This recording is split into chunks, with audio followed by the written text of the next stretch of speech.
suis le docteur Pierre Simon, je suis un ancien médecin hospitalier, néphrologue, et j'ai contribué, je dirais, par la création d'une société française de télémédecine en 2006 au développement de la télémédecine en France. Et donc, avec trois cofondateurs qui sont Jacques Lucas, Thierry Moulin et Lina Ziliat, nous avons pensé qu'il était intéressant de créer un think tank dont l'objectif serait de faire remonter en quelque sorte en surface les expérimentations de terrain qui se sont incrustées dans l'écosystème de la santé au cours des dernières années. Je suis le docteur Lucas, j'étais cardiologue puisque j'ai maintenant cessé mon activité et parallèlement à mon exercice professionnel, j'ai eu une activité ordinale assez intense au Conseil national, très centrée sur le numérique mais pas que, puisque je m'étais intéressé bien sûr également aux aspects déontologiques de l'informatique en général. Pierre Simon avait été chargé par la DGOS de faire un rapport sur la télémédecine et moi de mon côté j'avais également eu l'idée de faire un rapport pour ce qui concerne le Conseil national de l'ordre et nous avons constaté avec un grand intérêt que nos opinions étaient assez convergentes sur la nécessité de faire rentrer la pratique de la télémédecine comme une forme de pratique de l'exercice médical. Les choses ont passé, je suis passé ensuite donc à l'Agence du numérique en santé où j'ai été président et à la fin de mes mandats, je cherchais un peu comment continuer. À ce moment-là, Pierre Simon m'avait recontacté et je suis rentré dans le think tank pour apporter un regard autour des aspects éthiques et déontologiques particulièrement, mais également autour des aspects réglementaires sous un angle extrêmement concret, comme Pierre l'a dit. Donc l'objectif du think tank sera d'émettre également des préconisations à la suite des expériences que nous aurons recueillies, des expériences réussies que nous aurons recueillies dans les territoires. Je crois qu'il faut rappeler que lorsque les pouvoirs publics ont lancé la téléexpertise, en particulier dans le secteur libéral, le 11 février 2019, ça n'a pas beaucoup pris, c'était même un échec, puisque à la fin de l'année 2019, il y avait eu très peu de téléexpertise remboursée par l'assurance maladie. Il y a eu ensuite la période Covid où, je dirais, cette pratique a été mise un peu en sourdine. Ce n'était pas l'essentiel pendant la période d'urgence sanitaire. Et à la sortie de la période Covid, on a eu le plaisir de voir que plusieurs start-up, sociétés de la e-santé, se sont emparées du sujet et ont proposé aux professionnels de santé, disons, des solutions agiles pour pouvoir réaliser des téléexpertises entre le spécialiste, par exemple, et puis le médecin traitant. Je rappelle que la téléexpertise, il y a un médecin ou un professionnel de santé requérant qui peut être aujourd'hui un médecin ou un non-médecin, un paramédical, et le professionnel requis est aujourd'hui un médecin, qu'il soit généraliste, qu'il soit plus spécialisé dans les pathologies dites d'organes. Et donc, en fait, la téléexpertise existe depuis des années et les médecins utilisaient le téléphone pour la réaliser. L'intérêt des solutions numériques qui sont proposées par plusieurs sociétés, c'est de pouvoir garder les données de santé échangées entre le requérant et le requis. Car pendant des années, du fait que les médecins prenaient l'avis d'experts par téléphone, ces données de santé étaient perdues. Et grâce aux évolutions de la santé numérique, en quelque sorte, cette pratique de la télésanté s'impose maintenant et il y a la traçabilité des échanges qui viennent enrichir les données de santé des patients, notamment dans le suivi des maladies chroniques.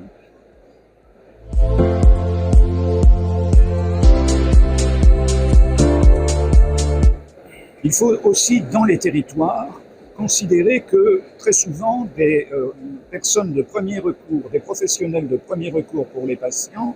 ne sont pas ou ne seront plus des docteurs en médecine, mais notamment le corps infirmier s'intéresse beaucoup au sujet.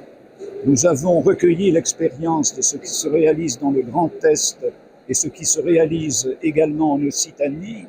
où l'infirmier ou l'infirmière est le premier contact avec le patient, et en fonction des données que l'infirmier ou l'infirmière recueille, il peut lui-même se demander s'il est nécessaire de faire une téléconsultation. Il peut donc y avoir une téléexpertise infirmière qui va être demandée à un médecin généraliste afin de savoir si une téléconsultation doit être déclenchée. Et puis il y a un second aspect qui est celui d'un médecin généraliste, d'un médecin de premier recours, qui a besoin d'un avis d'expert en sachant qu'il n'y aura pas dans tous les petits villages de France des médecins spécialistes qui s'installeront.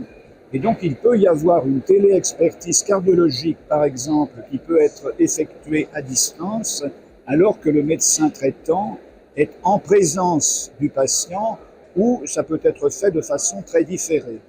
Donc la téléexpertise est indiscutablement un élément majeur d'insertion dans la pratique de la télémédecine, aux côtés de la téléconsultation, bien évidemment, et aux côtés du suivi, du télésuivi des patients, également par des moyens numériques.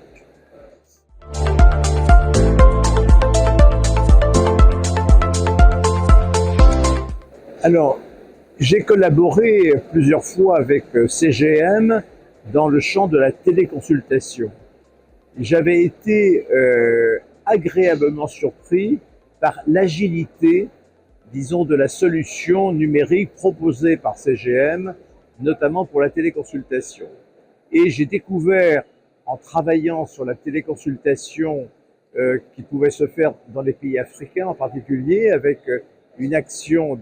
conduite par CGM, que la téléexpertise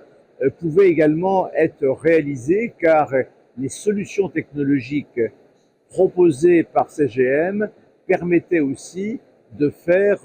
un échange de données par messagerie sécurisée ou même un échange par téléconsultation. Il faut savoir que, comme l'a dit Jacques Lucas, la téléexpertise généralement n'est pas en présence du patient. Elle se fait sur la base des données de santé que le médecin demandeur dispose pour avoir un avis d'un médecin expert. Mais on sait aujourd'hui que aussi la téléexpertise peut se faire en vidéoconférence et c'est parfois beaucoup plus, je dirais, convivial et permettrait, disons, de lever certaines difficultés qui pourraient exister uniquement par un échange en messagerie sécurisée. On appelle la téléexpertise, soit elle est synchrone, comme par exemple l'utilisation de la vidéoconférence entre deux praticiens, soit elle est asynchrone en utilisant les messageries sécurisées. Mais lorsqu'elle est synchrone, il faut qu'il puisse y avoir la traçabilité de l'échange. Et là, on voit que les solutions numériques proposées par les sociétés, en particulier par Compo Group Médical, permettent d'avoir cette traçabilité et de la verser dans le dossier patient ensuite pour qu'il n'y ait pas de perte de données de santé.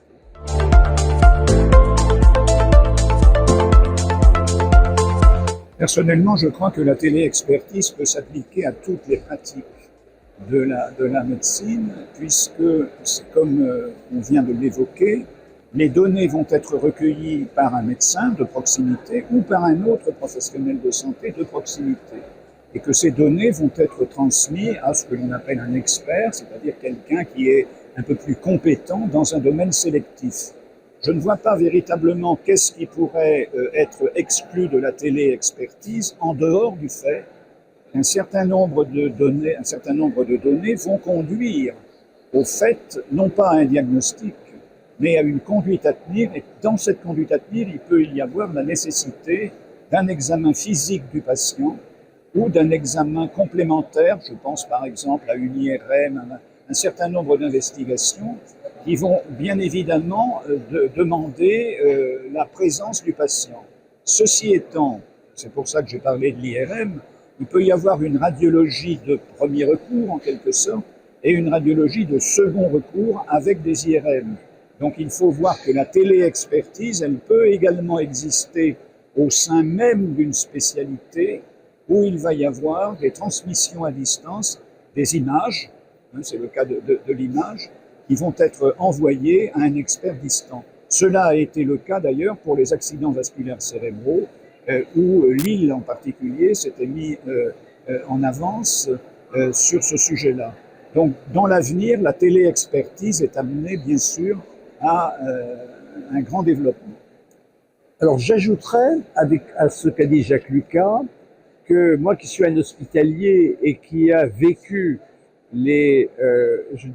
difficultés d'hospitalisation par les médecins traitants, d'hospitalisation directe dans les services de spécialité, l'obligation de passer par les urgences, je pense que la téléexpertise va améliorer cette collaboration nécessaire entre le médecin traitant et le médecin spécialiste hospitalier en ayant la possibilité de joindre directement par téléexpertise le médecin hospitalier, eh bien, le médecin traitant pourra éviter l'envoi aux urgences des patients et faire ce qu'on appelle des hospitalisations programmées. C'est très important ce point car parfois, pour éviter de créer une perte de chance pour le patient, le médecin traitant qui n'arrive pas à joindre l'hôpital et à joindre le spécialiste concerné préfère envoyer dans les services d'urgence en disant bon, ils vont se débrouiller pour hospitaliser dans le service concerné. Et je crois que la téléexpertise va permettre de soulager les services d'urgence et d'avoir une démarche vers l'hôpital qui va être beaucoup plus rationnelle. À titre d'exemple de ce que vient de dire Pierre, nous allons l'entendre d'ailleurs prochainement après les vacances d'été, il y a un service de médecine interne, quelque part en France, mais que l'on connaît très bien, qui a ouvert une téléexpertise pour les médecins dits correspondants de ce service de médecine interne. Et dans son premier constat, il y a toute une partie des patients qui en fait n'ont pas besoin d'être adressés au service de médecine interne puisque les informations nécessaires à la pratique professionnelle du médecin de proximité lui sont indiquées. Et dans d'autres cas, ça ne relèvera pas directement de la médecine interne, mais d'un autre service spécialisé au sein de l'établissement. C'est donc une illustration de ce que vient de dire Pierre Simon. Il n'y a pas besoin à ce moment-là de passer aux urgences pour débrouiller finalement la situation, mais ça peut être débrouillé entre un médecin interniste intra-hospitalier et un médecin généraliste ou une autre spécialité d'ailleurs en secteur ambulatoire.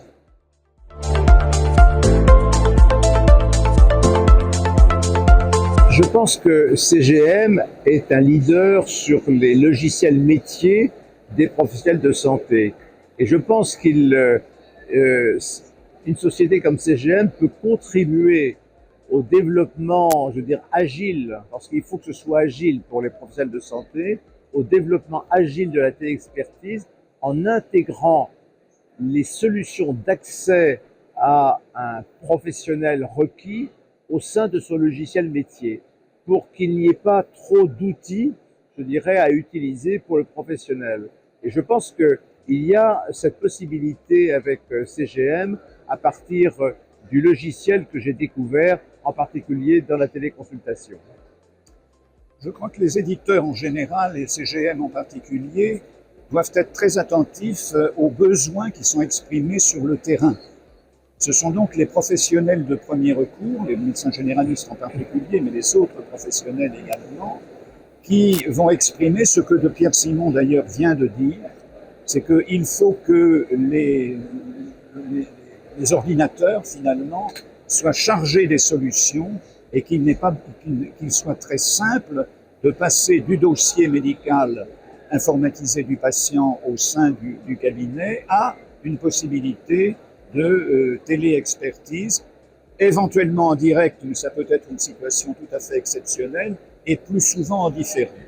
Donc il faut que le couple éditeur de logiciels et client de l'éditeur de logiciels travaillent la main dans la main et que les éditeurs écoutent quels peuvent être les besoins du terrain et que les informaticiens mettent cela en musique après, si je peux m'exprimer de cette façon.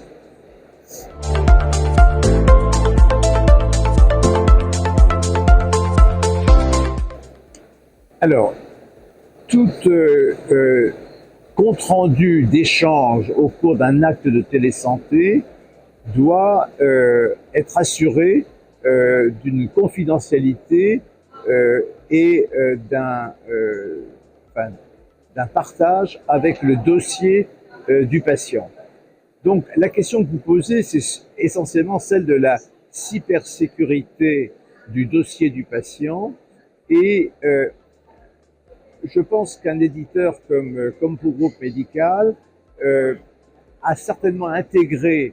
dans, je dirais, sa démarche en matière de sécurité des données de santé, la possibilité est de permettre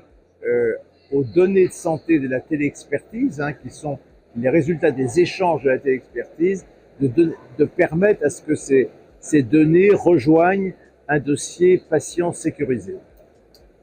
Le client de l'éditeur doit être assuré que les règles de sécurité